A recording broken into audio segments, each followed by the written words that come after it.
Hey, I'm Louie Palmer, and today I'm going to show you how I tune my snare drum. So a little bit about this drum first. This is a 14 by 5.5 pearl masterwork snare drum made of maple and gum. So the size and the materials combined mean that it's very versatile. Maple and gum is my favorite wood combination, and it can just, in every drum, snare drums, toms, bass drums, it just covers every tuning range and sounds great in every style of music. And right now it has an EVANS calf tone on, and we're going to switch out to a UV1 and some different snare wires. This has concert snare wires, and we're going to do the custom pro snare wires. So right now, snare drum sounds like this.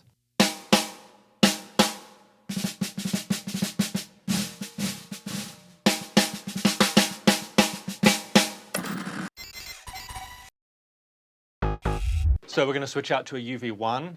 In terms of how I tune and change the heads, the first thing I'll do is deal with the bottom head and the snare wires. So let's take off these snare wires first.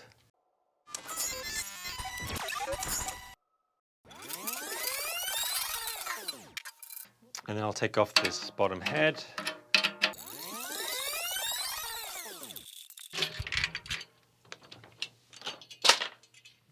So one thing I'll do is I'll always make sure that the bearing edge is clean, particularly if you're changing the bottom snare drum head, which normally don't tend to be changed very much. And sometimes if it goes years, sometimes you'll see a lot of dust and stuff that gets trapped between the head and the bearing edge. So I'll give it a quick clean.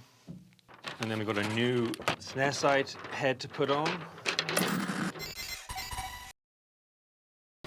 Snare side 300, which is what I use for all my snare drums.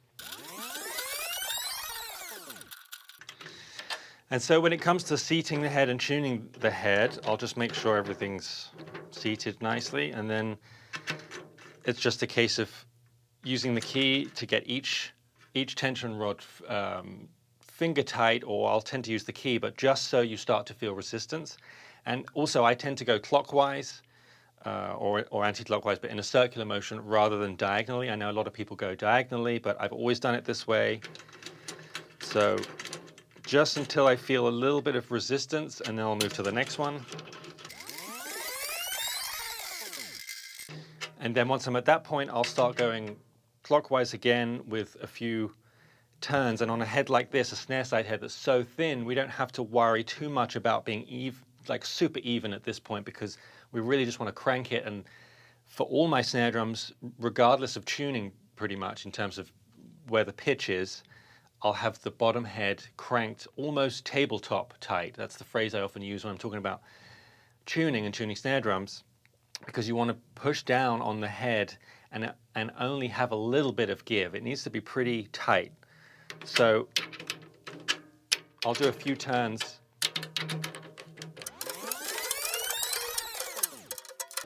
And I also go by feel a lot. So you can feel, especially when you know your drums and you know your tension rods and the threads on those tension rods, you'll be able to feel how even you can be and what lug will need what tension. But at this point, we really just want to crank. So as you can see, I'm just going to keep going and not even worry about pitch yet, because I can still see some wrinkles. So right about here, see, it's still a little too soft, but now I'll start to do some pitch things. One other thing to note with the bottom side of the snare drum is that with the snare beds, you're having a different contact with the drum head than you are at the rest of the bearing edge. So it's going to be difficult to get them identical, and actually sometimes it's okay or can sound good if the 4 tension rods around the snare beds are a little looser, and it makes the snare wires sit in the head a little differently. And that's something you can experiment with, changing just these 4 in tension up or down in comparison to the others, leaving those where they are, and it will make the snare sound different. Okay, so that's kind of where we want it. I could go a little tighter actually. And I'm still going with feel, like I can feel if something is a little too loose or too tight. Okay, so that's the head done. Then we're going to put these Custom Pro wires on.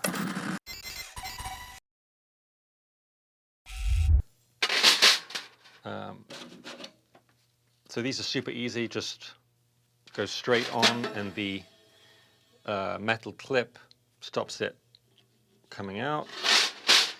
I'll often do the butt plate first. Important to get it centered, and so that the strings or the thread here, the thing is in the middle of the butt plate. And I'll get it pretty close to the edge of the drum because I know it's going to be pulled by this one. So just as a start, I might have to adjust it, but just to start with. And I'll tighten this.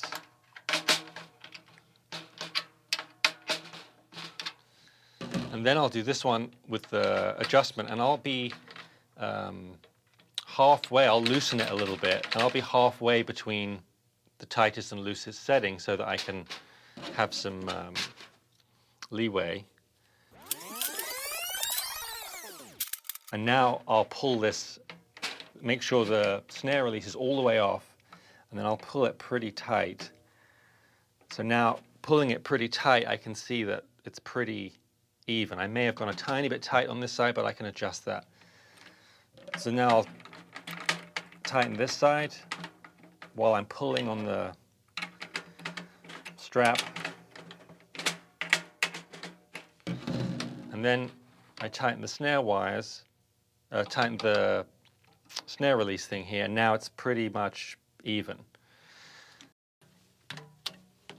Let's just test it with the other head. Snares are a little bit tight, so I'll probably back them off a little bit. That's pretty good. So then let's change the top head.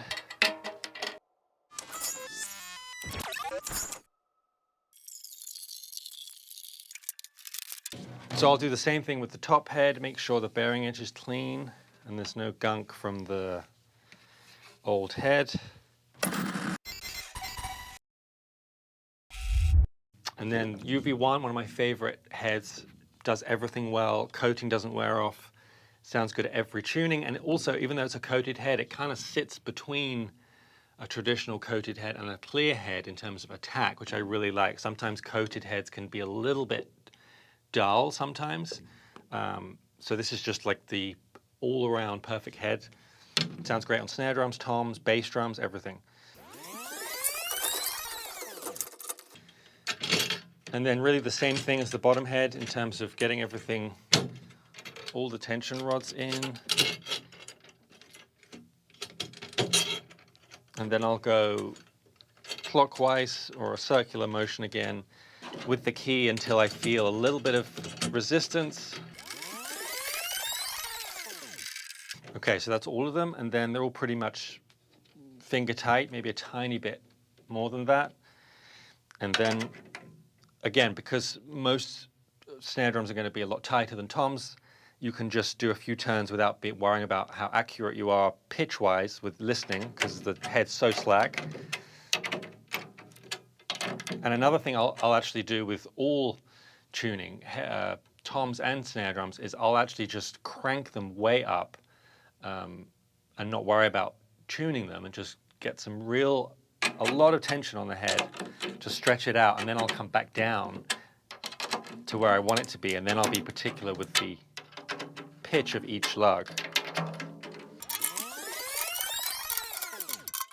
So you can hear the head cracking and seating.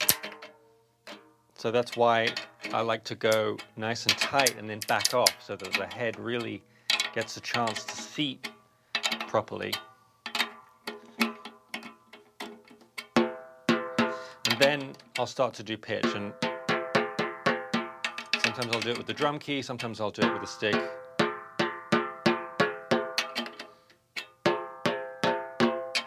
Another cool trick is sometimes it can be tricky to hear the differences in pitch, and sometimes your ear gets tricked as to which is higher and which is lower sometimes because you're just listening to so many different pitches, is to tap the key on the edge of the rim where the lug is rather than the drum head.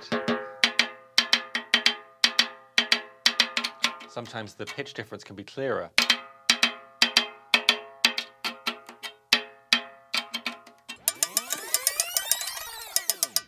So then I'll listen to how the drum sounds.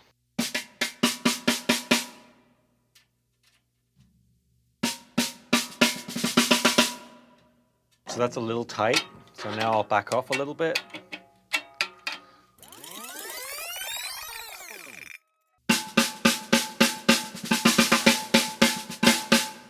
So it sounds pretty different to the calf tone. Snares are maybe a little loose.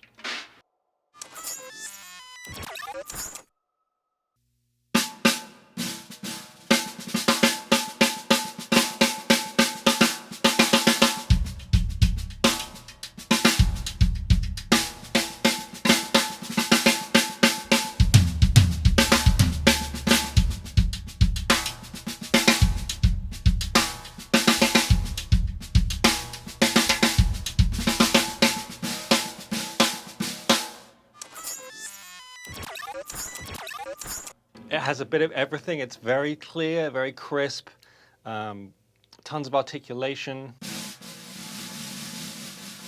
It's very open, but not too raspy.